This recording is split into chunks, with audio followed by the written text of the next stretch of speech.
Buonasera, bentrovati a TV7 Match, consueto appuntamento settimanale del gruppo TV7. Temi importantissimi questa sera, guardatelo perché il primo tema che tratteremo sarà il tema degli sprechi. Davvero in Italia ce ne sono tantissimi, ancora lo dico, e poi ve li faremo vedere anche una parte, ovviamente non tutti, che se non ci fossero l'Italia andrebbe altro che bene. Parleremo della legge elettorale che è passata in Camera e vedremo se passerà anche il Senato, e ovviamente anche di quello che il Presidente Renzi sta programmando per l'Italia, dall'aumento di 80 euro al mese da aprile a maggio, cioè praticamente a tutte le persone che prendono 1.500 euro al mese. Parleremo di questi temi con gli ospiti in studio e con voi da casa che potete intervenire telefonando o mandando i messaggi. Saluto Vittorio Casalini di Forza Italia, buonasera Vittorio, grazie di essere con noi. Buonasera. Saluto Mariella Mazzetto della Lega, buonasera. Buonasera, grazie per e anche Alessio Morosini di Indipendenza Veneta, buonasera Alessio, Buonasera grazie di essere con noi. A Massimo Alberti, che è economista, buonasera. E saluto anche Fabian Pavel Fonovic del PD, Buonasera. Grazie di essere con noi. Buonasera professor Mano Casi, nostro editore di TV7 di Veneta, che ci accompagna in questa avventura di questa trasmissione che è sempre molto seguita. Ovviamente noi ringraziamo tutti i nostri telespettatori. Allora, il primo tema, professore, è il tema dello spreco di denaro pubblico. Ho preparato un po' di filmati, guardandoli un po' di qua, andando a fare qualcosa. Vi faccio vedere così il primo, tanto per avere un ragionamento completo, per poterci ragionare su. Chiedo alla regia se me lo può vedere, guardiamolo. Qui infatti il treno non arriverà mai, perché c'è un'immensa stazione, ma non ci sono i binari. Una stazione completa, con tanto di pensiline e locali di servizio, a cui però mancano solo le rotaie del treno. 500 miliardi di lire stanziati e 350 spesi per un binario nato morto. Pensare che in provincia di Aosta c'è una galleria ferroviaria, quella del Drenk, tra Cogna e Pila, dove i binari del treno ci sono, solo che non sono stati messi dritti, quindi vanno riallineati. Le curve inoltre sono troppo strette per i vagoni. La volta è instabile e il calcestruzzo si sta squagliando sotto cascate di acqua rossastra. C'è una strada sopraelevata sospesa nel nulla da quasi 30 anni. 1 chilometro di asfalto spalmato di soldi pubblici che parte da un muro di rovi, ormai, e prosegue tra i panni stesi dei palazzoni popolari per finire in un bel salto nel vuoto, nell'unico verde che c'è. Il guardrail è la prima cosa che si sono rubati. I piloni invece non se li potevano portare via, quindi sono rimasti lì, fieri a svettare incompiuti. Cavalcavia che macinano miliardi di pilone in pilone. Ecco un'altra sopraelevata incompiuta stile anni '80. Una strada che inizia in un prato e muore poche decine di metri più in là, in una splendida cascata d'Edera. A Giarre, in Sicilia, un piccolo centro in provincia di Catania, c'è un campo da polo incompiuto, uno dei 3 di tutta Italia, da ben 20.000 posti. Così grande da poter contenere tutti gli abitanti del paese. C'è un ospedale senza pazienti, un parcheggio senza uscita, uno stadio senza spalti, un auditorium senza spettatori e un teatro costruito storto, nonché una pista da go-kart e una piscina olimpionica uscita per sbaglio di 48 metri anziché dei 50 standard, per un totale di circa 160 miliardi di lire bruciati. Di pilone in pilone, di milione in miliardo, arriviamo in luoghi assetati, dove questa pioggia di denaro pubblico non ha portato una sola goccia d'acqua. 180 miliardi di lire e 2 decenni di lavori per far pascolare le pecore. Visto che sono state costruite le canalizzazioni, ma non la diga. A Gibesi, invece, tra le province più assetate della Sicilia, Agrigento e Caltanissetta, è accaduto il contrario. Con 300 miliardi hanno costruito la diga, ma non le canalizzazioni. E così accade in Calabria con la diga del Metramo, in provincia di Reggio Calabria, che ha provocato un danno all'erario che la Corte dei Conti ha calcolato in circa 900 miliardi di lire. Stesso copione anche in Puglia, in provincia di Taranto, con l'invaso del Pappadai. Da 30 anni, infatti, le bocchette nelle terre degli agricoltori sono sigillate. Eppure di opere ne sono state costruite, i tubi ci sono. Ben 500 chilometri di canalizzazioni costruite per irrigare i campi e dare acqua all'arido tacco dello stivale d'Italia che però finora è rimasto completamente a secco. Ma dove doveva portare la sopraelevata sospesa nel vuoto di via Curzio Malaparte a Napoli? A delle case popolari, solo che sono rimaste incompiute anche queste, ferme per oltre 30 anni. Facevano parte dello stesso progetto di edilizia popolare della strada. 400 alloggi popolari vuoti, fantasmi. Solo sommando i miliardi di lire spesi nei luoghi incompiuti che abbiamo incontrato in questo viaggio, arriviamo ad una cifra di 3.155 miliardi di lire, ovvero 1.500 milioni di euro, un punto del PIL d'Italia. solo in questo giro, poi vi faremo vedere delle altre cose che davvero, quando li guardo, uno ci rimane male. Inizio con lei, professor Mannocasi. Se nella vita privata, le faccio questa domanda, un imprenditore fa quello che hanno fatto i politici, perché questa è opera dei politici o delle amministrazioni, credo che non lo so cosa gli sarebbe successo oltre che fallire indubbiamente. Invece nella politica si può sbagliare, si può fare tutto, tanto pagano i cittadini. Ma soprattutto nelle opere incompiute. Le opere incompiute sono incalcolabili le spese, quindi non è pesabile diciamo, lo sperpero e la deriva del denaro che viene impiegato, e di conseguenza abbiamo questa situazione che alla fine non c'è un sistema di controllo, e tutto questo sistema di controllo va a finire sulla schiena dei giudici, che diventano poi della sorta di imperatori, perché comandano su tutto e in qualsiasi maniera, e sono giudici di qualsiasi cosa succeda, dal divieto di sosta fino a queste opere qua.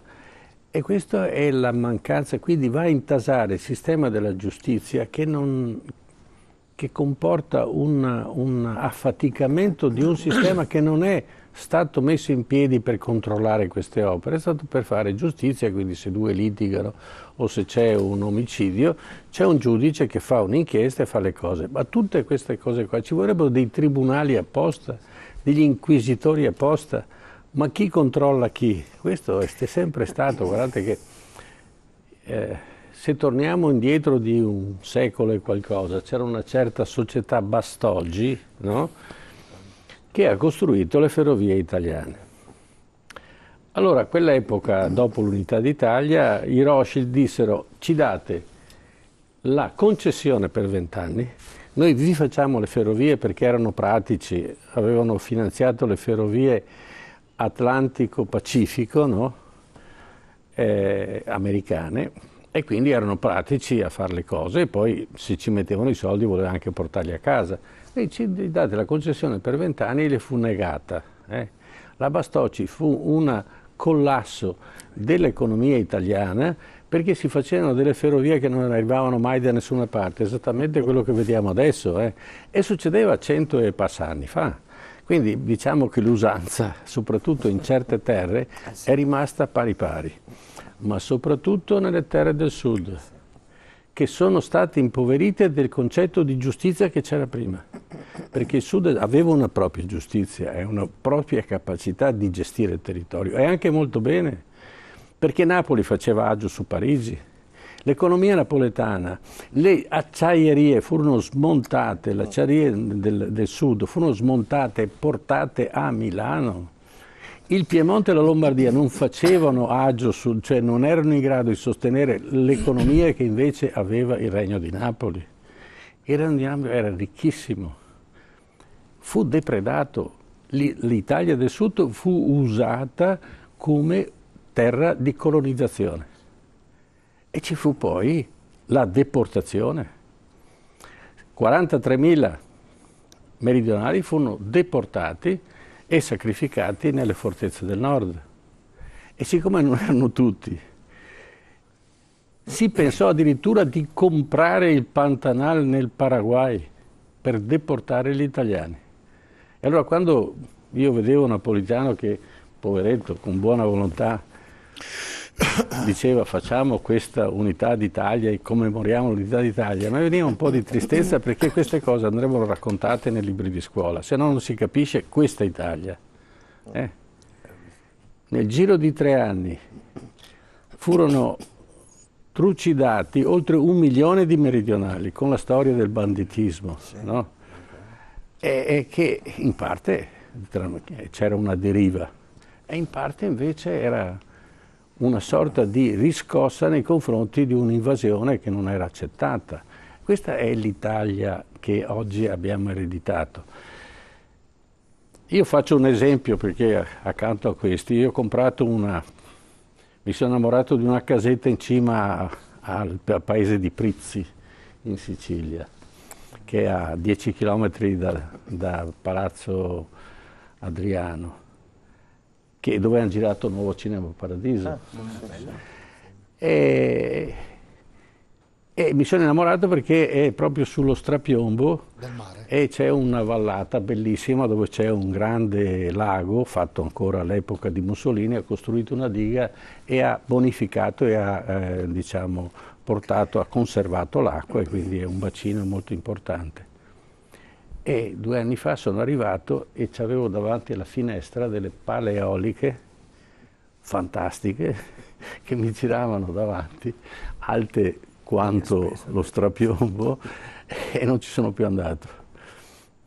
Quello che ha costruito le pale eoliche attualmente, a quell'epoca, era stato inquisito, arrestato, perché chiaramente aveva avuto i finanziamenti della Comunità Europea, ma le pale eoliche giravano ognuna per conto suo e non produceva una corrente, ma andava dispersa perché non era collegata con l'Enel. Ma nel frattempo lui riceveva gli indennizi e non so quanto altro. Giravano, ecco. insomma, anche a lei. Sì, giravano allegramente e disturbavano questo paesaggio fantastico, avevano rovinato tutto. Ma ripeto, è nell'uso di questa Italia. E quello credo che sia stato il grosso danno fu la guerra fredda, che mise allo scontro una certa parte di italiani con un'altra certa parte di italiani, e su questo ci navigò di tutto e di più, insomma.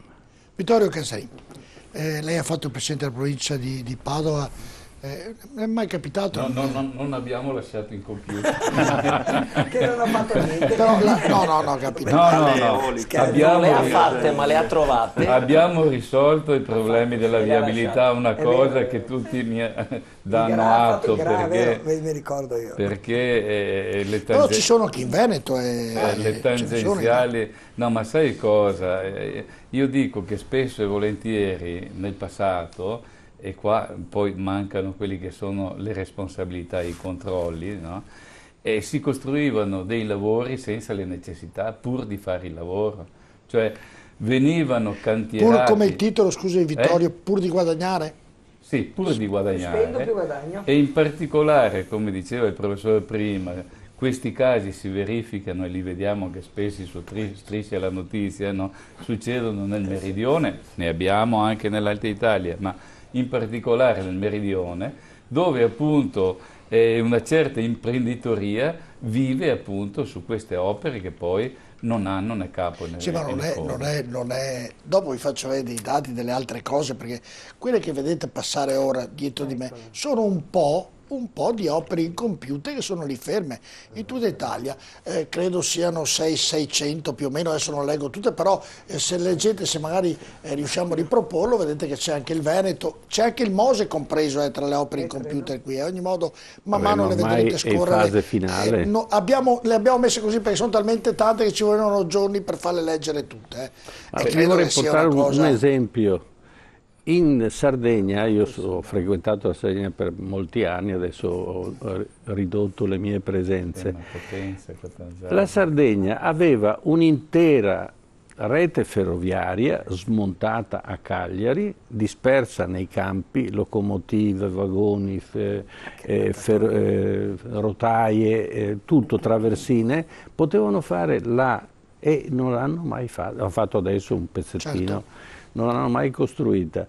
In Sardegna ci sono 14 dighe che non sono mai state collaudate, quindi l'invaso non si può riempire perché sono cambiati i termini, diciamo, costruttivi, perché i parametri costruttivi, certo. E di conseguenza adesso non... Allora, se li collaudavano subito sarebbero... allora torniamo indietro, facciamo una legge speciale, le collaudiamo, riempiamo e la Sardegna ha bisogno di acqua. Ah, certo. Chiedo alla regia se man mano inquadra un po', perché le vediamo noi qui all'interno, ma da casa non le vedono, Claudio, perché davvero sono una parte, non sono tutte, è una cosa impressionante, cioè davvero incredibile.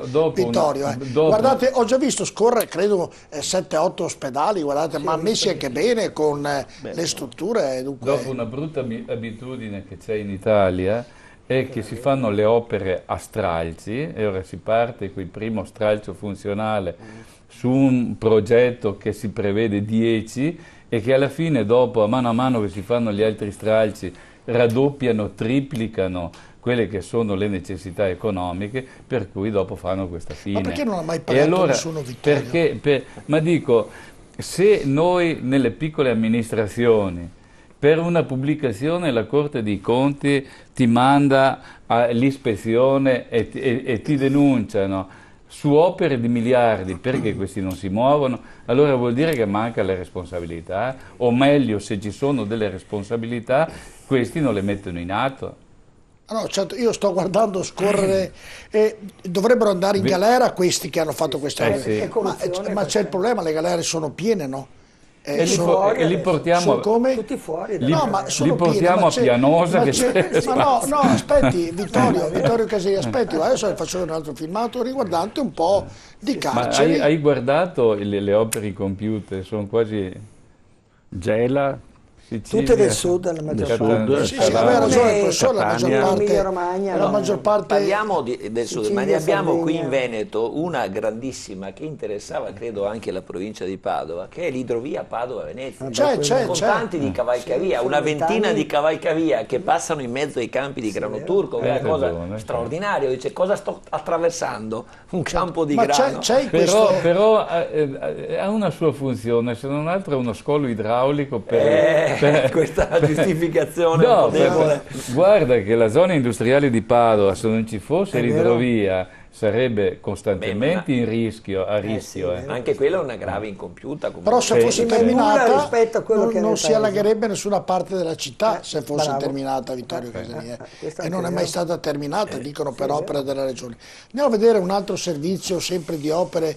Adesso con la città metropolitana ho detto che... Vabbè, andiamo a vedere invece il problema delle carceri, che è un problema, poi entriamo nei temi, che è un tema importante. Andiamo a vedere anche questo servizio, vediamo. Codigoro Ferrara, questo edificio doveva essere un carcere, un casermone che oggi si sta sgretolando. Prima pietra posata nell'83, l'ultima nel 95, costato 7 miliardi delle vecchie lire. Ma qui non è mai entrato nessun detenuto. Eppure ci sono le cucine, il parlatorio, televisioni in ogni cella, bagni. Un carcere prigioniero di se stesso da 18 anni. Stessa sorte alla struttura penitenziaria di Castelnuovo della Daunia, paesino di 1600 abitanti nel sud Appennino foggiano. Tutto è pronto da 17 anni, 17 celle, porte blindate, tanto spazio all'aperto. Carcere però mai aperto. Ecco la struttura incompiuta di Revere nella campagna mantovana, parlano le immagini. Uno scheletro di cemento, mattoni e erbacce più volte saccheggiato, 25 anni di lavori e 2,5 milioni di euro buttati.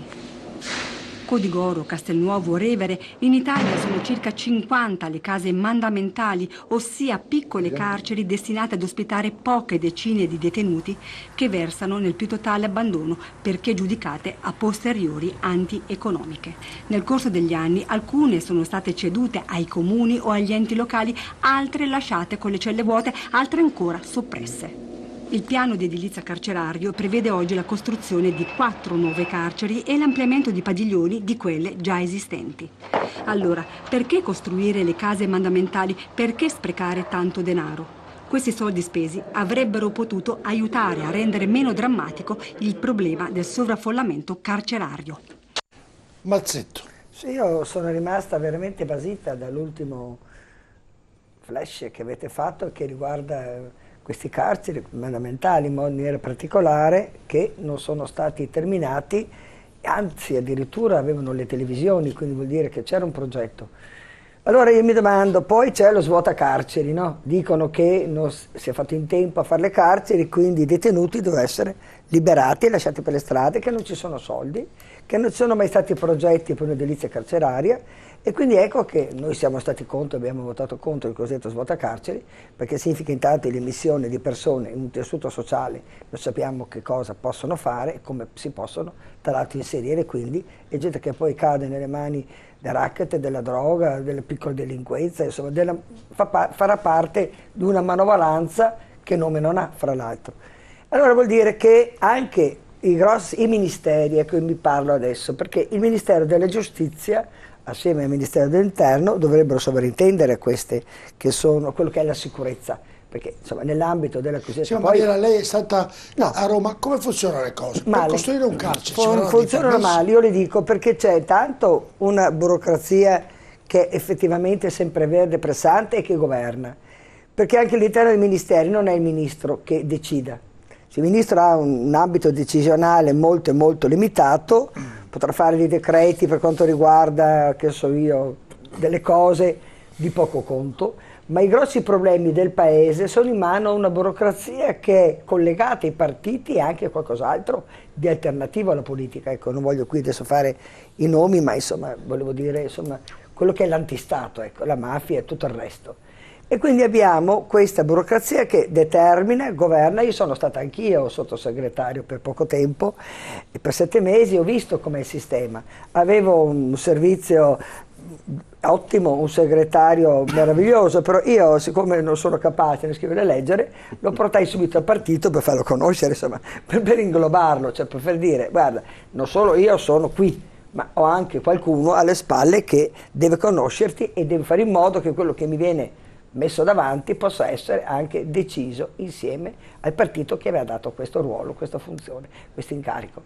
Vede, questo sarebbe importante, perché altrimenti loro, in maniera consueta, siccome la politica passa e hanno visto di tutto e di più, soprattutto i ruoli importanti di tutti i ministeri, è logico che il potere ce l'ha la burocrazia, non il politico, il quale delle volte firma delle cose non sapendo neanche che cosa fa.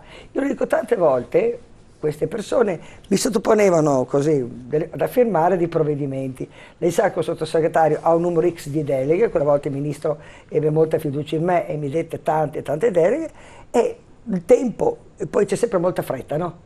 Perché lì c'è la lentezza elefantiaca, però la fretta che uno debba firmare, perché sembra che ora Ruiti, insomma, cade il mondo se tu non apponi la firma che ti viene richiesta. E allora io dicevo, ma guardi, questa non è una roba mia, perché me la dovevo anche studiare, dovrò leggerla un po', e poi scusi, perché non la sottopone il ministro? Ecco, perché non la sottopone il ministro, che è lui che ha la responsabilità prima di un sottosegretario, che è un ruolo di secondario rilievo, di secondaria importanza. Ma dice, ha da fare così. Poi dopo 3 giorni ti ritrovi lo stesso provvedimento. Se non hai 3.000 occhi, 4.000 orecchi e se non riesci a controllare il sistema, ecco tutti i ministri adesso che ci sono di Renzi, le ministre, giovani, lei sa che anche l'età incide per l'esperienza, vero professore? Ma il professore, se avesse l'età di quelle signore, penso che non sarebbe in grado, o non sarebbe stato in grado, stasera di dire tutto quello che ci ha detto. Se avesse la mia, insomma. Beh, no, ma insomma, è una questione culturale, è una questione di esperienza. Farei cambio volentieri. Cioè, ecco, beh, insomma, ma anch'io farei cambio con loro per l'età, non per il ruolo che gestiscono. Ma voglio dire una cosa, che è la burocrazia. Quindi, quando ci sono stati tutti i vari ministri che si sono alternati, possibile che nessuno sapesse dell'esistenza, che non ci sia una mappatura. Allora vuol dire che le carte vengono nascoste. Mi domando vuol dire che le carte vengono nascoste, vengono sigillate e messe sotto la loro poltrona e ben chiuse in qualche ambiente di sicurezza, in qualche banca. Certo. Scusate, no, a un certo momento. Perché non credo, scusami, che tutti i ministri siano incapaci e inefficienti. Non credo. No, però ci sarà qualcuno dovrebbero Brumotti, che è quello che va in bicicletta, lo conoscete, mi parlo a livello ministeriale, non parlo a livello pensate, nel suo giro annuale che fa a vedere le opere incompiute, c'è la regia, solo per le opere incompiute visitate da Vittorio Brumotti, per Striscia la Notizia, c'è uno spreco, solo il suo, di 3 miliardi e mezzo all'anno. Ma guarda che c'è gente che ci mangia su quello spreco, come certo, però io chiedo a voi, ed è la burocrazia e tutti gli affiliati ad essa. I dati ad oggi dicono e qualche che politico ogni anno che li dirige Vittorio Casarin, se andiamo nella pagina successiva, ogni anno per opere compiute in Italia si sperperano 15 miliardi di euro. Si risolverebbero i problemi di, credo... del debito nostro, scusi?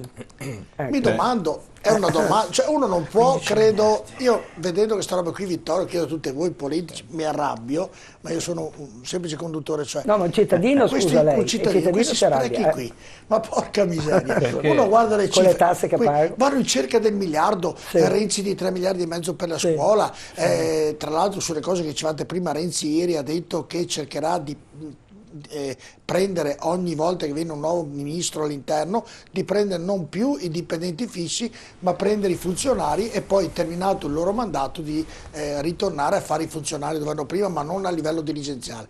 Però Alessio Morosin, cioè, queste sono cose che passano inosservate, sì, lo dicono in tanti, però è tutto come svanisce nel nulla, cioè è una roba... Ma svanisce nel nulla perché, come è stato ben detto prima dal professor Casen, chi dovrebbe esercitare un atto di controllo adeguato su queste situazioni di gravi irregolarità, di violazione di principi, di ignoranza della legge, di peggio e di più, è quella realtà dei giudici imperatori, come diceva Casen, che non fa il suo dovere, o meglio quei giudici che sono diventati una parte della burocrazia che ha contribuito largamente a che si fossilizzasse questa situazione già di per sé disperata. Ma la cosa grave, perché gli scandali li conosciamo e quello mi disgusta e basta, ma io vorrei andare oltre, è che c'è lo scandalo nello scandalo. E io sono fermo al punto giustizia, un po' perché la conosco professionalmente, visto che è il mio lavoro, un po' perché da ultimo è accaduto un fatto appena accennato, passato come notizia di cronaca, che a me è parso di una gravità inaudita, dove gli organi preposti, parlo della Presidenza della Repubblica, parlo del CSM che invece è diventato parte del problema, parlo del Parlamento, non ha detto nulla. E qual è la notizia, il fatto gravissimo? Che al Tribunale di Roma, ma non è il solo, il Presidente ha detto: non possiamo attribuire ad ogni magistrato inquirente più di 1000 fascicoli. Per cui, siccome abbiamo un tot di magistrati, troviamo scoperti un certo numero, una decina di migliaia di fascicoli.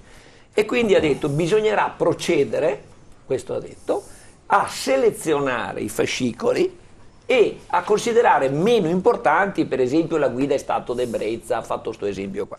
Il che vuol dire andare contro l'articolo 112 della Costituzione, il quale è ancora vigente, perché c'era solo il bravo dottor Carlo Nordio, procuratore aggiunto a Venezia, che un tempo aveva detto molto onestamente, vivendo da lì dentro: è tempo di sopprimere sta norma, fare come in Francia, non perseguire tutti i reati. Noi invece abbiamo l'obbligatorietà dell'azione penale, articolo 112 della Costituzione, ma il Presidente del Tribunale di Roma ha detto: no, noi selezioniamo i fascicoli, per cui i reati, per esempio di guida stato d'ebbrezza, salvo che poi non succeda il fattaccio che uno ubriaco ammazza 3 persone in pieno centro, come è accaduto, allora probabilmente io vorrei vederla la faccia di quel Presidente se dovesse accadere un fatto del genere, di quale colore diventa. Ma questa è la realtà. Ci si disinteressa dell'allarme sociale che questi reati creano, ci si disinteressa e si viola patentemente, con il consenso del CSM e degli organi che hanno la responsabilità, che c'è un articolo della Costituzione che dice oggi che c'è l'obbligatorietà dell'azione penale. Ci mettiamo una pietra sopra. Il che vuol dire che non ne veniamo fuori, vede Borile. Il problema è che non ne veniamo fuori. Qui c'è uno Stato che non funziona, e qua condivido con quello che diceva la collega Mazzetto, che ha vissuto anche l'esperienza. Chi comanda non sono né il Presidente del Consiglio né i ministri, chi comanda è la super burocrazia, che è in grado di far fare, come abbiamo già visto peraltro a quel ministro che ha detto che i neutrini vanno nel tunnel famoso, gli aveva scritto un funzionario. Non credo sia stato un errore, magari proprio per fulminarne la credibilità, per renderla ridicola, ma come gli hanno fatto quello scherzetto, ed è stata lei sprovveduta evidentemente a trasferirlo poi, probabilmente fanno anche atti e provvedimenti di ben più grave rilevanza che vengono passati col criterio della urgenza. In sostanza non abbiamo più lo Stato, questo è il punto. Abbiamo la super burocrazia. Lo Stato è fallito. Vittorio, vi faccio vedere mentre noi parliamo delle immagini, le ho prese perché uno che ama, poi la faccio finire. Ma tu sei stato un bravo amministratore, al di là di tutto, no, Vittorio è stato un bravo amministratore. Conoscente Venezia, dunque il Lido di Venezia, le ho prese perché è inaudito, Vittorio, il professor Casa poi la conosce benissimo e la ama molto più di me. Venezia e il Lido. Se andiamo a vedere le immagini, se troviamo pure l'audio, grazie, troviamo pure l'audio. Questo era l'ospedale di Venezia e fra poco, come era uno spettacolo. L'ospedale Marino? era uno spettacolo. Abbiamo preso quelle immagini per far vedere com'è la situazione oggi a Venezia. Man mano che scorrono potete anche farvi un'idea. Le lasciamo pure inquadrate mentre Vittorio Casarini voleva intervenire. No, beh, là fortunatamente stanno ecco, guardi com'è adesso. Un fondo privato l'ha acquisito e stanno mettendolo. Guardi come stanno mettendo. Stanno mettendo proprio bene. Non è in Sicilia. Con la monnezza. No, io volevo dire una cosa, tra le tante osservazioni e rilievi giusti che sono stati fatti, è che in Italia abbiamo anche una carenza nella progettazione a lungo termine delle grandi opere, che spesso vengono fatti da un contesto politico, no? Escludendo altre parti politiche. Quando c'è le alternanze poi cambiano i programmi e si abbandonano determinati interventi che sono stati fatti. Ad esempio la questione dei carceri, che abbiamo visto prima, è evidente che chi ha progettato le piccole soluzioni a distanza di anni prese da altri le hanno ritenute inutili e superflue e costose. Vuol dire che manca una progettualità a lungo termine, no? E anche condivisa, perché spesso e volentieri succede anche nelle nostre amministrazioni piccole che ad esempio opere intraprese da qualcuno vengono poi accantonate da altri. Perché? Perché manca anche una professionalità in quella che è la progettazione e la preparazione della parte politica. Perché ciò che va a intaccare i grandi settori, come la sanità, come il sistema carcerario... Sì, Vittorio Casarini, io sono dell'idea che al politico darei il doppio dello stipendio, faccio per capire, però se sbaglia fa queste cose deve andare in galera. Devi pagare, bravo, non posso difendere la politica. Mariela, questo è il concetto fondamentale, Fonovic. Sì, ma sono d'accordo. Sì, fa tristezza vedere queste immagini. Ti rendi conto? Che abbiamo visto prima l'elenco in giallo con tutte le opere incompiute e si diceva... No, non tutte, una parte. Una parte. Le case popolari quindi, anche. Un po' meno peggio, diciamo, la situazione. E dopo hanno le case e poi vedere così vicino una struttura del genere in questo stato, dopo averle viste in bianco e nero, ecco, a proposito, questa quando era funzionante. Fa veramente soffrire. Detto da uno che è nato in Istria, a Pola, e che non ha vissuto, diciamo, fin dall'infanzia come dire, il processo culturale italiano, poi l'ha acquisito per forza studiando, vivendo qui in Italia, ma vedere queste immagini mi fa male a me, non so a voi. Allora, sì, super burocrazia, diceva il dottor Casarin, e un po' penso sia un po' la linea, la chiave di lettura condivisa. E la politica è in qualche modo alle mani legate, no? Che la sottosegretaria, ex sottosegretaria, diceva che pur dalla posizione di comando, di governo, basta non firmare, come dire, le mani sono legate. Allora, no, non bisogna farsele legare, ho detto. Allora, come se ne esce? Se uno vuole non se le fa legare. Paradossalmente io mi posso trovare nella condizione privilegiata di non aver dovuto governare di fatto in questi ultimi 20 anni niente, perché per motivi anagrafici, e quindi posso dire non mi riguarda, no? Sono responsabilità di chi ha governato male o un po' o bene, parliamo del dottor Casarin, a prescindere dai giudizi, insomma, di bandiere, e quindi non mi riguarda. E dall'altra parte mi rendo anche conto che la nostra generazione, i trentenni, quarantenni, il più giovane premier, anzi Presidente del Consiglio della storia italiana è Renzi, abbiamo davanti un compito immane, storico, un po' come era per i padri costituenti dopo la guerra. È strano perché non abbiamo avuto una guerra dietro, no?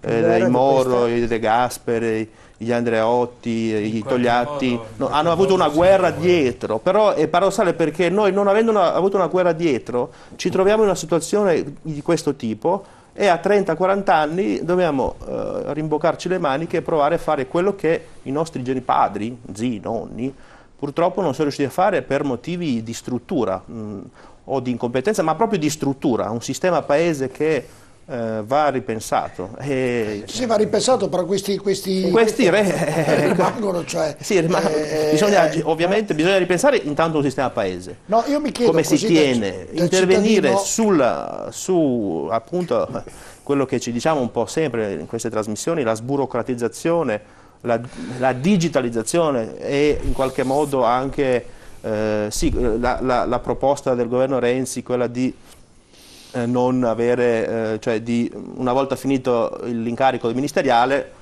si ritorna proprio al lavoro. Sì, ma io volevo ritornare sul più semplice, volevo capire chi dà i permessi per costruire questi in computer e poi le cose terminano lì. Alberti, chi lo fa questa roba qui? Che è anni che succede, come diceva il professor Case, 100 anni fa, che ne so io, ma molto probabilmente per guadagnare di più, il vero fatto questa è un'opera fantastica, me la ricordo io, sai, fatta nel ventennio fascista.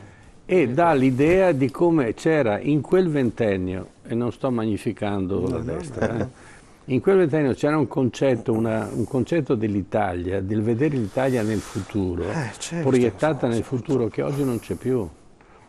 E poi questo tipo di organizzazione politica ci ha portato allo sfascio, ma queste erano le opere che si facevano.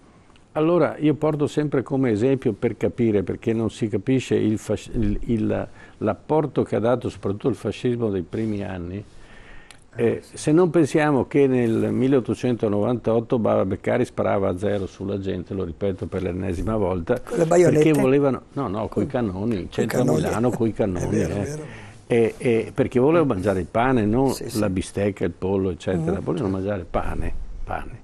Rubavano i sacchi di grano per mangiare il pane e questo sparava a zero.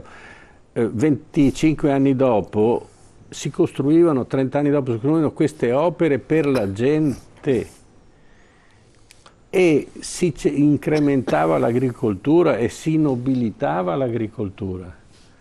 Poi naturalmente è sempre il limite dei dittatori, quello che poi portano al parossismo le situazioni e quindi poi quello che costruiscono distruggono. Ma questo è un esempio. Questa cultura non è stata raccolta. Perché? Perché è invecchiato tutto, ma soprattutto, io vorrei contraddire il giovane che è accanto a me, che noi abbiamo... Sì, no, la guerra c'è stata, la guerra nel 1945 non terminò, continuò, si chiamò guerra fredda e comportò un conflitto ideologico che oggi spero finisca perché non ha motivo di continuare e che ci incominciamo a mettere i mattoni uno sopra l'altro come si faceva una volta. Rimango da lei, professor Case, chiedo alla regia, mi riproponete questo ospedale, perché voglio farle una domanda, mi riproponete questo ospedale dall'inizio quando era in bianco e nero, quando era un gioiellino? La domanda è, questo è Venezia, professore, Venezia è una città straordinariamente bella da tutti gli angoli, da tutte le sue sfaccettature, quando nevica, quando piove, quando c'è l'acqua alta, quando c'è l'acqua bassa, è bella dappertutto. Possibile che a Venezia, con le possibilità del turismo, non potevano sistemare questo ospedale, il comune dovevano cederlo dei privati e fare qualcosa al Lido per renderlo... Oggi non è gestibile un ospedale di questo tipo. Bisognava arrivare per tempo a prenderlo in mano, a non farlo degenerare in questa maniera, allora si poteva convertire in altre attività la meritevoli. Mostra del cinema, che ne so. Difatti poi la mostra del cinema, ma guardi che in quel periodo nasce la mostra del cinema, nasce l'Excelsior, nasce questo ospedale e il Lido è uno dei punti di riferimento di Venezia che ancora nel 1200, no? Il buon doge Dandolo, no? Quando diede inizio alla quarta crociata, no? E arrivarono 20.000 cavalieri francesi e si fermarono a Marghera, Ghera è il mare, no? Ghera è il mare. E facevano disastri perché una volta non c'erano scatolette di tonno, cose di questo genere, quindi dove andavano portavano via e mangiavano. E lui li ha imbarcati tutti, li ha portati lì e poi gli ha dato un menù e hanno pagato. Questo è il doge? Il doge Dandolo. Quello amato dai bizantini, diciamo. No, fu nominato a gran voce imperatore di Bisanzio e lui rifiutò. Dice: se io divento imperatore di Bisanzio Venezia muore. E aveva 85 anni ed era cieco. A proposito dell'età, poteva essere il doge di riferimento, morire, perché morì un anno dopo, morire imperatore di Bisanzio, e lui ebbe il coraggio e la dignità di dire no, io muoio doge, quindi duca di Bisanzio, non imperatore di Bisanzio. Però era responsabile del saccheggio. Ho un paio di telefonate che le faccio passare ai telespettatori che insistono per intervenire. Quando guardo queste immagini mi viene un'angoscia, Casarini, mi viene un'angoscia di quelle che non le dico. Telefonate, sentiamo la prima. Pronto? Buonasera, con chi parliamo, da dove? Pronto? Buonasera, con chi parliamo, da dove? Io sono un abitante di Montegrotto Terme. Come si chiama? Io sono Gastone Sgoppi. Prego, signor Gastone. Niente, dico, sono interessato a vedere questa esplosione vera e propria di cose che succedono qui in Italia. Conosco molto bene la storia dell'ospedale al mare di Venezia, perché in questo ospedale io ho fatto anche dei lavori. Era a mio avviso un ospedale modello, poi evidentemente con le nuove tecniche evidentemente vuol dire che sarà stato declassato. Quello comunque che mi fa diventare pensieroso e ho il cuore che si spezza quando vedo tutte quelle opere fatte e che non servono a nulla. Abbiamo speso miliardi e miliardi di denari e sono stati buttati al vento. Questo qua sono convinto che sia opera soprattutto dei politici, i quali non sono persone avvedute, non sono dei tecnici del settore, per cui quando danno il denaro a gente che se ne approfitta e non riescono a fare il loro dovere, sarebbe sufficiente, perché tanti si chiedono: ma questi soldi dove sono andati? Sono andati dove? In malora sono andati, perché nessuno più può controllare nulla. C'è una cosa a mio avviso da fare: non vi preoccupate, per il semplice motivo che se politicamente si vuole sistemare le cose in Italia bisognerebbe chiedere a chi di dovere, prima che tu entrassi in politica, che cosa avevi? Bravo. 5. Vorrei sapere che cosa hai oggi. Se oggi hai 2000 mi devi dimostrare la differenza dove l'hai trovata. Certo, Gastone. Grazie. Prima cosa. Mi spiego? Sì, prego. Abbiamo sentito. Di conseguenza devono giustificarsi il modo con cui si sono arricchiti. Si devono giustificare. Io per ragioni mie viaggio molto il mondo, tanto che adesso il mondo mi è piccolo perché non so più dove andare, lo ringrazio dappertutto. Dovremmo, lo so che voi direte, ma è così. Venga a trovare noi nei nostri studi, Gastone. Viene qui e ce li racconta. A girare il mondo, e ho imparato una grossa cosa: prendete ben nota che dovete riferirvi soprattutto ai paesi di origine anglosassone. Lì quando uno sbaglia lo stangano per bene. Gastone, prima di lasciare una curiosità, lei che lavoro ha fatto all'interno di questo ospedale? Io ho fatto dei lavori di manutenzione e di costruzione. Quanti anni fa, Gastone? Nel 1960. 50 anni fa. Vabbè. Grazie Gastone, grazie al suo intervento. Comunque sappiate che io non sono un giovane, ho 86 anni e nella mia vita ne ho viste di tutti i colori. Immagino. Però quello che vedo oggi è una cosa che mi uccide il cuore. Immagino. Grazie alla telefonata, sentiamo un'altra, poi rientriamo in studio. Sentiamo un'altra. Pronto, buonasera, con chi parliamo, da dove? Franco da Mantova. Prego Franco. Come politici per me sono palancai, perché quando si tratta che 1 chilometro o 1 metro di rotaia ad alta velocità tra Germania, Francia e Spagna costa tra gli 11 e 20, qua ne costa 63, e secondo voi perché? Perché gli altri 50 si dividono la torta i palancai, non politici, palancai. Ma questo non è da adesso, è da 60 anni che è così. Quindi di che cosa parliamo? Purtroppo gli appalti da sempre servono a incassare voti. È inutile che ci giriamo intorno. Facciamo il cantiere, arrivano i voti, abbiamo vinto le elezioni, boh, chiudi il cantiere, non serve più. Fine. Ecco perché i cantieri sono chiusi. Sono solo serviti per pescare voti. Come Renzi. Renzi adesso dà 80 euro alle persone, a quelli occupati. E quelli disoccupati cosa fanno? Si suicidano. Cioè, l'Italia non c'è niente da salvare. C'è tutto da buttare e rifare da nuovo. È inutile aggiustare una casa che perde i pezzi. Si rada il suolo e si ricostruisce. Qui in Italia non è da adesso, ma sa, ci sarebbe da fare un'enciclopedia da 300.000 volumi. Nel mio comune, nel 77 sono state fatte le fogne nuove, perché doveva venire Paolo VI, Papa Paolo VI. Nel 77 hanno tutto tappato tutto, fatto tutto giusto. A prima occasione, ok, lì c'è allagamento del paese. Oh, si vede che sarà tutto troppo. Morale, c'era il depuratore più alto delle fogne. Hanno dovuto spaccare tutto il manto nuovo, rifare tutte le fogne. Sa cosa è costata quelle fognature lì? Una follia. Chi l'ha pagata?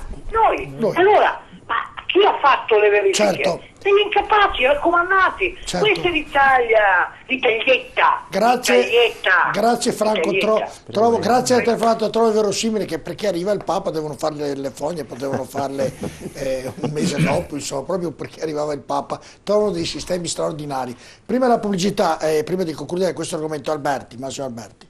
Allora è quasi paradossale parlare di sprechi quando sono anni che ci dicono i soldi non ci sono. È un ossimoro, sprechi soldi che non ci sono, o ci sono o non ci sono. Il punto è che i soldi ci sono, ma qui si sono date delle cifre, ma non è una cosa che scopro io stasera, ma è stato calcolato e detto più volte che la corruzione, perché questo è il titolo vero del primo argomento di stasera, la corruzione in Italia costa 60-70 miliardi di euro all'anno. Questo è il tema.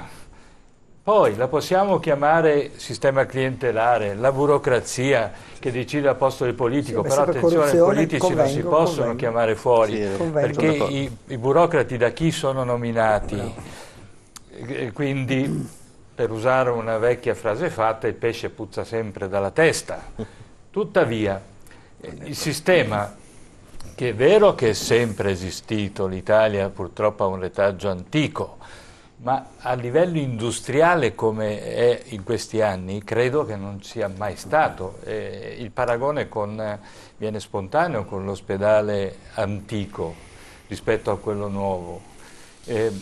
A me, mentre passava il servizio, veniva in mente la telefonata intercettata dei due imprenditori quando c'era stata la notizia del terremoto dell'Aquila. Se la ridevano, ma perché era un affare colossale, perché per loro i soldi pubblici, un altro paradosso, si parla di soldi pubblici e uno dice beh vanno al pubblico, vanno ai cittadini. No, i soldi pubblici in questo sistema vanno ai privati. A quei due signori dell'Aquila, tanto per stare nell'esempio fatto, ma non è colpa però, professor Casen, dei giudici. I giudici occupano uno spazio lasciato vuoto. Occupano, gestiscono. No, ma io volevo dire che l'intasamento della giustizia crea ingiustizia. Cioè non mette i giudici in condizione di giudicare e allora poi... No, io devo solo dire che il giudice si fa strumento del suo potere, invece deve essere lui che è al servizio della giustizia. Faccio solo un esempio. E invece tante volte succede il contrario. Sì, non deve essere il giudice a bloccare l'Ilva. Certo. Questo è un paradosso italiano. Come non deve essere la consulta a dire che la legge Porcellum non va bene dopo 8 anni. Quando sono anni e anni che non riescono, non vogliono, perché anche qui è stato espresso un altro concetto sul quale io non sono d'accordo, quasi che queste opere incompiute siano frutto di incapacità. No, non è così. Cattiva volontà. Non è così. Non è incapacità. Non è incapacità, è peggio. Incapacità è grave, ma qui c'è qualcosa di peggio. Vittorio Casarin, concludendo l'argomento, continueranno questi obbrobri? La politica o qualche imprenditore vuole vederci continuerà a costruirli? Rubo solo un minuto ancora, perché questo fenomeno della corruzione, finisco il pensiero, è quello che ha messo in ginocchio la Grecia. Sì. Perché è facile trovare il nemico esterno, ora qui il discorso non lo voglio ampliare per l'euro, eccetera, eccetera. L'euro ha le proprie colpe sicuramente, il problema è che abbiamo già dibattuto anche in questa sede qui, ma la Grecia non è stata messa in ginocchio solo dall'euro, ma anche dalla corruzione. Anzi. Vittorio Casarin, continueranno queste... Secondo lei? Ho l'impressione di sì, perché se non si fanno delle riforme radicali che vanno a toccare quelle che sono la vita, diciamo, pubblica, a partire dalla burocrazia, a partire dalla giustizia, a partire dalla responsabilità. Ad esempio la burocrazia che parlavamo prima, è una burocrazia che abbiamo ancora dal Regno d'Italia e si è sempre rigenerata senza mai... Non è stata, con la scuola che chi va su e governa non può portarsi o non si porta ad esempio i suoi riferimenti e con loro poi scadono, no? Noi abbiamo perpetuato. Lo dica in inglese, non è un problema. un potere che si è autorigenerato costantemente, quindi è una scuola che è proseguita ancora dal Regno d'Italia e arriva fino a noi. C'è la scuola. Lo stesso anche le norme. Dov'è che peschiamo il responsabile? Nella pubblica amministrazione, anche gli amministratori stessi. Chi alla fine si può trovare un responsabile? Cioè le norme, le leggi non sono mai chiare, che vado a individuare la responsabilità di qualcuno che se sbaglia quello paga. Questo più che un'eredità del Regno d'Italia è un'eredità del sistema corporativista del ventennio. Vittorio Casarin, allora è il politico che non l'ha fatto apposta. Il sistema corporativo è nato là. È il politico che non ha fatto una regola apposta di punire chi decide. Ma guarda, è una connivenza a mio avviso tra quello che è la burocrazia, una parte della politica, perché ci sono anche dei politici onesti e che fanno il loro lavoro, e quella che è la malavita organizzata o meno, o quelli che ci vivono su questa. Professor Manocasio, perché se mettiamo questi 15 miliardi che ogni anno vengono spesi per opere incompiute, quando sento parlare prendiamo dei soldi di qua, prendiamo dei soldi di là, questo ragionamento non lo sento mai fare. È voluto oppure se ne dimenticano un po' tutti i presidenti del... Perché ne parla solo lei? Perché è bravo. Perché ne parla solo lei? Scusi, il Corriere della Sera perché non li porta fuori queste cose? Santuariamente fanno la morale, poi ci spara Repubblica, spara 3-4 cannonate, poi mette via i cannoni perché sennò si fa male da sola, no? E poi viene fuori qualche altro giornale, ma sono i giornali, sono dei padroni, quelli stessi che fanno queste cose qua. E quindi non possono autocensurarsi e dire alla gente guarda che noi stiamo fottendo, ti stiamo fregando. E allora viene fuori lo scandalo delle olgette, piuttosto che tutte quelle cose, la gente si appassiona perché poi il sesso impera e tutto questo. E invece questo è il vero scandalo. Viene depistata. Questo impoverisce lo Stato, perché l'Italia sarebbe uno Stato ricchissimo. Vero. Abbiamo delle cose fantastiche, quello che si dice erroneamente il petrolio dell'Italia, che poi la nostra storia che si vede camminando per la strada, perché c'è il Made in Italy. Allora io ho pensato perché l'italiano è così creativo, ma se io cammino in centro di Padova e vedo e non me ne accorgo perché non razionalizzo, ma vivo in una città che è fantastica, con un palazzo della ragione il più grande al mondo, adesso l'hanno superato, il Pensil, la sala Pensil più bella, con dei dipinti, abbiamo Giotto, abbiamo delle cose fantastiche. Io ci cammino in mezzo, ma io non posso non capire che cos'è la bellezza. Un conto è vivere a New York, Un conto vivere a Chicago, un conto vivere a Padova, a Venezia, a Treviso, a Verona, a Roma. Siena, Inciampi sulla bellezza, no? E quindi è normale che uno stilista sia creativo, certo, perché vive una normalità che è superiore alla media di tutto il mondo. Questo è il problema. Il problema però è che manca l'informazione, ma manca a scuola. Studiamo una storia che non esiste. Bravo. Abbiamo i 1000 che sono partiti e Garibaldi scrive nelle sue memorie 1000 cartucce e una baionetta, non avevano un fucile perché prima di imbarcarsi a Quarto arrivò l'esercito piemontese che li ingannò e disse: vi mandiamo i nuovi fucili che devono arrivare da Milano, e gli hanno portato via quei molti fucili, ma di vario tipo e poco efficienti, che avevano. Sono arrivati a Marsala disarmati, ma hanno vinto. Mi spieghi lei come? Con l'oro. La forza della passione, professore, la forza della passione, l'amore per la patria. Possiamo lanciare una speranza in questo 63 garibaldini padovani, sì, tra cui Ippolito Nievo. Notarelle di 1 di 1000. Sì. Vedi? È preparata? No, io l'ho insegnate queste cose. Arrivano a Palermo. Sì, è vero. E vanno, prima cosa, come tutti gli eserciti, vanno in banca. Non si sa perché il generale quando arriva dentro va in banca, e vanno nel Banco di Sicilia. Gli storici attualizzano il valore di moneta sonante, vuol dire oro e argento, dentro il Banco di Sicilia pari a 5.000 miliardi del 1995. Ci pensate? Concludo rapidamente, costò la vita a Ippolito Nievo perché Garibaldi certo, non si fidava di nessuno, perché i garibaldini erano garibaldini, nel senso di birichini. Una volta si diceva te sì un garibaldin, è vero, no? Ecco. ma in altro senso. E lasciò Ippolito Nievo perché era una persona che cui si fidava. E la fece, scomparve. Scomparve. Perché 32-33 anni già. È un mistero. Così voleva dire. No, volevo dire che mi sento in un contesto di desolazione, di tristezza, leopardiano, un fallimento, sì, abbiamo dato dei numeri.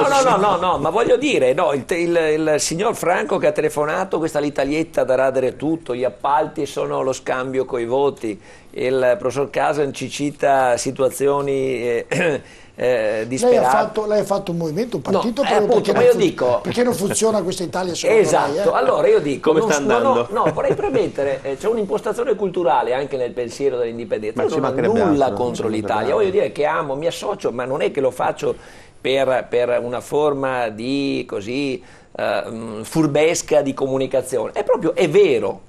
Io credo che tutti i veneti amino l'Italia, ma la stragrande maggioranza dei veneti oggi ha necessità di individuare una soluzione che non sia quella di suicidarsi, perché purtroppo c'è questo aspetto, il Veneto ha, non lo dimentichiamo, un morto alla settimana, una persona che si suicida, e sono omicidi di Stato, che non sono suicidi, se vogliamo guardare la realtà nel profondo, se andiamo a esaminare tranne qualche caso particolare. Allora io vorrei, è l'auspicio che abbiamo, noi non abbiamo nulla contro l'Italia, e proprio per questo abbiamo bisogno di vedere una soluzione, dottor Borile, positiva, perché l'Italia non è in grado di rigenerarsi. Dice Casarin bisogna fare riforme radicali, io vorrei chiedere chi le fa, partendo da dove?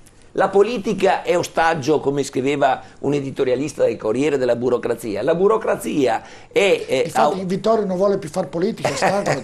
Forse è una scelta saggia, sta diventando saggia. Ha detto che è stanco. Però non possiamo abbandonare il campo. Un giorno mi ha detto: Giorgio, questa politica non mi piace più. Veda Borile, o sbaglio Vittorio? Dottor Borile, non possiamo abbandonare il campo, questo è il messaggio che dobbiamo dare. Non possiamo fare scelte disperate, men che meno quelle che soprattutto in Veneto si sono fatte da molti imprenditori. Bisogna avere una visione nuova che non parta da Roma, che non sia contro Roma. Non serve dire Roma ladrona, ormai quello slogan è inflazionato e si è ritorto contro coloro i quali l'hanno detto. Noi diciamo Roma, città eterna, lo dicono i romani, noi la amiamo, io ci vado anche in vacanza, adoro la Sicilia, però vorrei che questo Veneto, che ha avuto una storia gloriosa, come ricordava Casan, basta muoversi, guardare le nostre città, Venezia è unica al mondo, Verona è straordinaria, Padova non saprei come, se non per la bellezza, tutte le città nostre, abbiamo una ricchezza straordinaria. Abbiamo quindi gli strumenti, la storia, i mezzi, l'intelligenza per pensare un progetto non antagonista, ma un progetto diverso, che è quello dell'indipendenza veneta, questo è il punto, che si collega al mondo, che non è un atto, viva Dio quanto difficile è comunicarlo, professore, mi aiuti lei, che non è un atto di provincialismo, è un atto di visione mondiale delle cose, libertà, democrazia. Sì, no, io ho ascoltato volentieri l'avvocato Morosin, ma dico che anche noi adesso aspettiamo quello che sarà la soluzione del Consiglio regionale Veneto per indire questo referendum. Le firme le abbiamo raccolte tantissime, i nostri gazebi anche a Padova siamo stati alluvionati, ecco, in questo senso. Sei passato anche tu per caso, no? Noi siamo felici che avete doppiato, siamo felicissimi. Guarda, noi siamo sempre stati, tu hai lasciato la Liga Veneta 1000 anni fa. No, scusami, mi lasci finire, io non voglio litigare con te, io voglio solo spiegare il me, spiegare noi. Io spiego le mie cose, tu hai spiegato le tue, ognuno si spiega le sue, senza, diciamo, affondarci, perché non vedo proprio l'utilità.